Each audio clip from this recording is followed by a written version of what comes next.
Bonsoir à tous, vous êtes sur RTI 1. Merci de nous suivre ce lundi 16 janvier.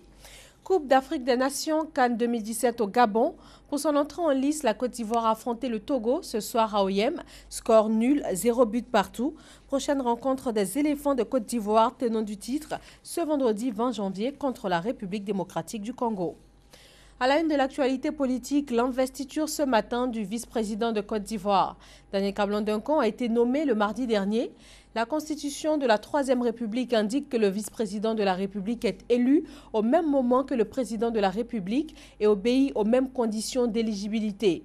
La nomination de Daniel Kablan-Duncan répond à une disposition transitoire qui l'autorise de façon exceptionnelle. Le premier vice-président de l'histoire de la Côte d'Ivoire. Annoncée du 9 au 13 janvier, la grève observée par les organisations syndicales des fonctionnaires est reconduite du 16 au 20 janvier.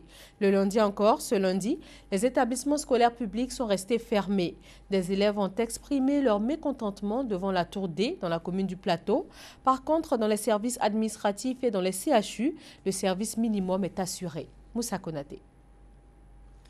Des cas de ramassage stationnés devant le lycée classique d'Abidjan. Des élèves prêts à embarquer.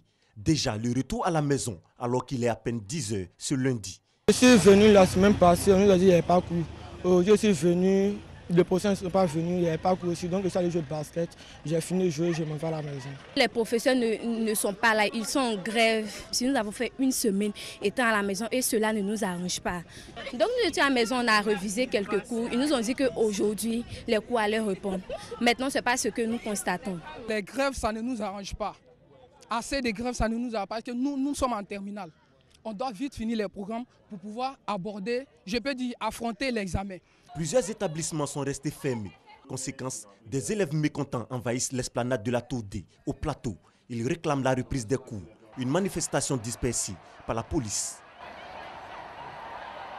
Dans d'autres communes, à Koumassi, Makori, Cocody, Riviera, des groupes d'élèves ont empêché les cours dans les écoles privées. On nous a délogés, on dit à la grève. Pendant ce temps, dans certaines administrations publiques, des agents sont à leur poste, comme ici, à la Direction générale des impôts. Au CHU de Cocody, le service des urgences ne désemplit pas. J'ai envoyé ma femme à l'hôpital ici. Côté urgence, en tout cas, ça fonctionne. La santé, on doit toujours travailler pour ceux qui sont malades. Si à la grève, il faut qu'on vienne travailler pour les malades. C'est mon fils qui est malade, c'est pour ça qu'on est ici aujourd'hui. Tous les docteurs sont là. Le matin, il fait va-vient chez nous. Il s'occupe des enfants bien, on nous donne ordonnance. On va à la pharmacie est ouverte. Donc, Dieu merci. La grève des fonctionnaires observée la semaine dernière du 9 au 13 janvier 2017 est reconduite du 16 au 20 janvier. Si le service minimum est assuré dans les centres hospitaliers, le secteur de l'éducation semble être le plus affecté par cet arrêt de travail. Et vous avez pu le voir, des débordements ont été constatés dans la commune du Plateau. Même constat à la Riviera 2, où des élèves se sont rendus sur ce site pour manifester. Et des manifestations ont par ailleurs perturbé les cours dans les écoles privées, notamment Jean Mermoz et au lycée Blaise Pascal. En Gambie, la Cour suprême doit se prononcer ce lundi sur les derniers recours déposés la semaine dernière par les avocats de Yaya Jammeh. Le président sortant demande l'annulation de la cérémonie d'investiture d'Adama Barrow prévue ce jeudi à Banjul. Il conteste les résultats de la présidentielle et la victoire d'Adama Barrow qui, lui, se trouve à Dakar en ce moment. Aux États-Unis, pour terminer, le directeur de la CIA a appelé Donald Trump à se discipliner et à faire plus attention à la manière dont il s'exprime au nom de la sécurité des États-Unis. Un rappel à l'ordre qui fait suite à plusieurs polémiques lancées sur Twitter par le nouveau président. Donald Trump a notamment assimilé le travail des agences de renseignement américaines à des comportements en vigueur sous l'Allemagne nazie. Il tire aussi à boulet rouge sur l'Union européenne.